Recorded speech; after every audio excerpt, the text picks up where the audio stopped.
So yun nga guys, no, magandang araw sa lahat, no. This is Kuya Barbero TV. Have a nice day po sa inyong lahat. So sa video ito guys, ang re-reaction na natin, alam nyo na kung sino, walang iba kundi Kalingap Mikoy. Pero bago natin gawin ang video ito, bago natin simulan yung haka-haka, kuro-kuro, opinion natin, reaction natin sa video ito ni Kalingap Mikoy, gusto ko muna na pasalamatan lahat ng nanonood sa atin. At syempre guys, yung mga nanonood sa atin mula sa Team Mikris na walang sawang nakasuporta at nakasubaybay sa kung ano yung magiging update ng Mikris, syempre, pasalamatan natin lahat yan. Kung hindi sa inyo, syempre guys, hindi magiging healthy yung ating YouTube channel. Ano kaya, bago natin simulan ito, gusto ko munang pasalamatan yung mga tao sa likod ng video ito. Una, Kalingap Mikoy, syempre Kalingap Rob, at syempre kay Krista na bumubuo sa Mikris tandem. Ano, alam naman natin ang tandem na ito ay inaabangan din ng karamihan sa mga manonood ng Team Kalingap at hinihintay na nga yung tinatawag na comeback.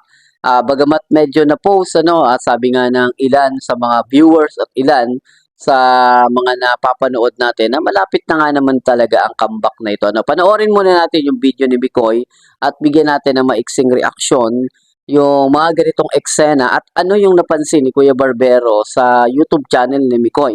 Meron nga bang improvement yung YouTube channel ni Mikoy? Talakayin natin yan. Panoorin muna natin yung maiksing pagtulong ni Kalingap Mikoy sa kanyang beneficiary, no? Kala Jovelyn, ano? So, tingnan natin guys, panoorin natin. Wala na pala po siya yung gusto. Kasi mamon, saka ito diaper. Mamaya ako kumustahin ko si tatay ha. Makulit na po si tatay. Malaha? Makulit. Malakas na ulit. Makulit. Oh, tsaka malakas na. Ibig sabihin kung makulit na, malakas na ulit. Pasaway na pati po. Bakit Lalo pasaway? nagpasaway. Pag nagdudumi po siya, pinaglalaroan niya. Kasi tulad nito. Kami. Tapos tinulungan ko po siya. Nanligaw na lang po ako. Nanligaw po ako sa kanya. Ba't sabi niya biglaan? Biglaan po nung sa birthday niya po. Na biglang sinagot ko po, tinanong niya po kung ano ba tayo. Mabilis talaga, mabilis. So, anong nangyari? Kasi po, Matagal na kayo nagkakasama noon, Opo. hindi ba? matagal At naman. magkaklase naman po kami. Magkakasmate po kami. Araw-araw po kami. Paano mo nalaman? So, dito lang ba kayo magki-Christmas? Sa Dito lang po. Si Tatay Benjamin, okay pa naman sa di ba Okay makulit po. na? Makulit lang po. Pag Anong sasabihin? Ay, Anong sasabihin? Sabihin mo daw. Sasabihin mo daw. Ayan. Galing. Naggagawa ka ba gelatin? Dati nagtinda ako ng ganyan eh. Anong kain sila ulit. Hindi ito pagkain. Hindi ito pagkain. Itong pagkain, dala Itong pagkain, natin. lolo. Nakain ka nito, tay. Di ba? Sabi mo? Kain ka niyan? Nakain ka nun? Ano lang muna? Manchiks. Ayaw ko. loyal ka Isa lang daw talaga, isa TikTok lang. tayo. Tay, mag-TikTok. Alam mo yung TikTok? Di na niya yan alam. Magbaili. Magsayaw. So yun nga guys, no, napanood naman natin yung video ito. Meron lang tayong ilan na mga napansin at meron lang akong naobserbahan based dun sa YouTube channel ni Kalingap Mikoy. So makikita naman natin Kalingap Mikoy sa video yan is tumutulong na nga, tumutulong na si Kalingap Mikoy, which is hindi naman na bago ito. Noong mga nakaraan pa rin, nakapagsimula na rin ito si Kalingap Mikoy. Ika nga, nakapag-establish na agad ito ng kanyang pangalan sa mundo ng pagcha-charity. Ang kagandahan lang dito guys, unang-una nating papansinin dito, yung paglago ng YouTube channel ni Kalingap Mikoy. From the scratch, biglang naging boom yung kanyang YouTube channel. Bagamat hindi naman ganun karami yung kanyang subscriber. Pero kung papansinin niyo yung mga views ni Kalingap Mikoy, okay na ito para sa nagsisimula sa ganitong klase ng content.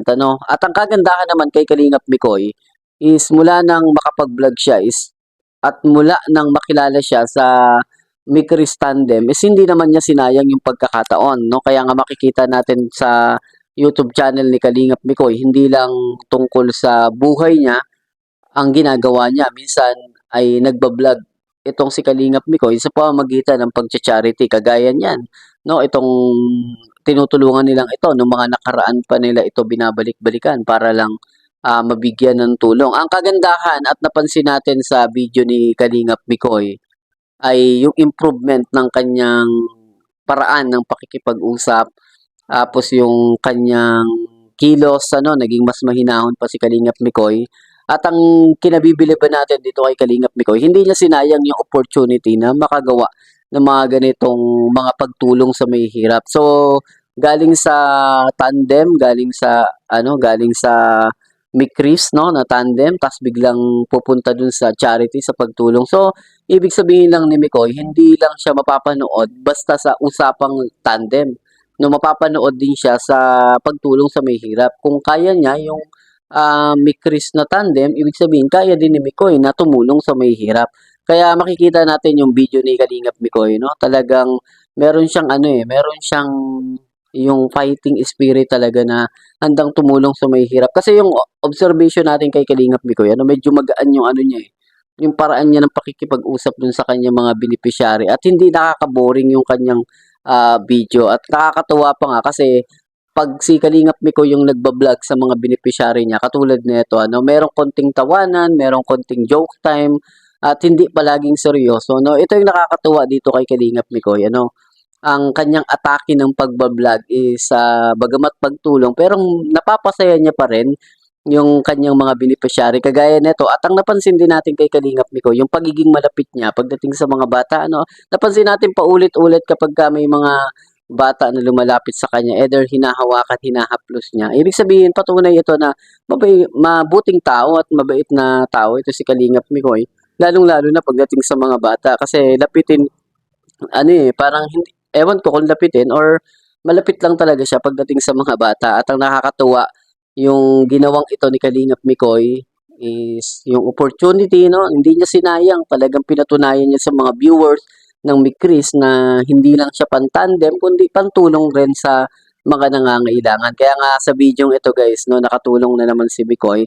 Bagamat hindi naman ganun kalaki yung naitutulong niya, pero ang pinaka the best dito, ibinibigay naman niya yung best niya para makatulong sa mga kapwa nating may hirap. At nung mga nakaraan nga, meron nga rin tayong mga nababasa na nagko-komento ng mga positive comment kay Mikoy na merong ilang mga natulungan si Mikoy na hindi na daw na nakikita pa sa video, yung parang natulungan lang niya dahil humingi ng tulong. So, yun yung kinabibiliban din natin kay Kalingap Mikoy, Meron siyang mga hidden agenda ng pagtulong na hindi nalalaman din ng iba. So, hindi lang ibig sabihin for camera yung pagtulong ni Mikoy. Talagang meron siyang meron siyang good heart at talagang naka-design siguro o nasapat talaga si Mikoy ng charity, ng advokasya, ng pagtulong. So balik naman tayo guys sa ating isa pang nire-reaksyonan, si Ma'am Krista.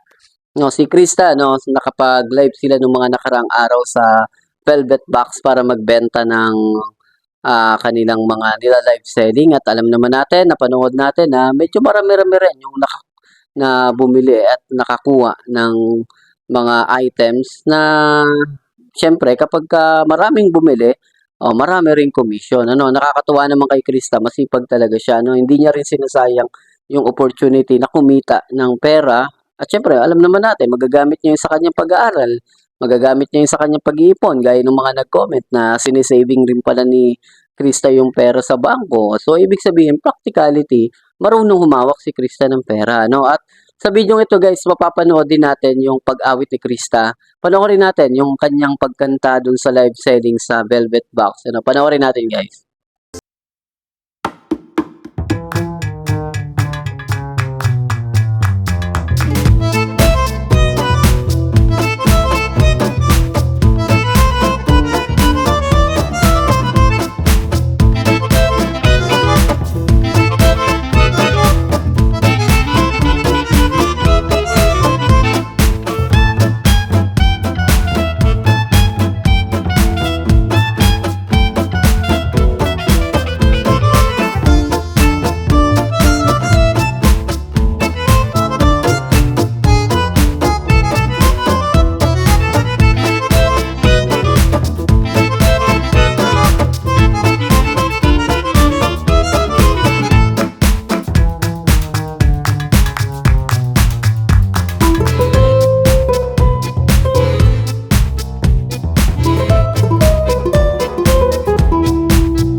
So yun nga guys, no, napanood naman natin yung video ni Krista na talaga namang todo bigay yung kanyang paraan ng pagkanta at makikita natin yung at maririnig natin yung boses ni Krista na talagang malambing at maganda yung pagkakatimbre o pagkakaawit niya, no. Ang nakakatuwa nga guys dito, talagang pinapatunayan ni Krista na hindi lang siya ano hindi lang siya pang musical tandem, talagang may talent talaga itong si Krista at kada makikita natin sa kanyang mga pino-post minsan parang kumakanta talaga si Krista sa sa mga sumasali sa mga singing contest, no? Kasi yung timbre, yung atake ng boses niya talagang merong dating Konting enhance lang kung makakapag-aral nga lang to sa mga schooling ng mga musical school, talagang gagaling to si Krista, no? May talent talaga sa sa pagkanta. So mapapanood natin 'yan guys dun sa Velvet Box, no? Pwede niyo puntahan yung page ng Velvet Box at mapanood nyo din yung mga doon, mga live selling. Maraming nagla-live selling doon ng mga Kalingap Angel at syempre Ma'am Krista nandun din at syempre yung pag-awit niya naka-upload din doon guys, no? Panoorin niyo yung buong pag-awit ni Krista at tiyak matutuwa kayo. Hindi natin alam kung kanino niya inaala yon, pero baka kay Mikoy, no? Ay, baka nadulas lang si Kuya Barbero. Baka nga kay Mikoy. Hindi pala, no? Baka nadulas lang talaga, no? So, alam naman natin kung para kanino yon, no? Para kanino, ano? Pero nakakatuwa guys sa video ito.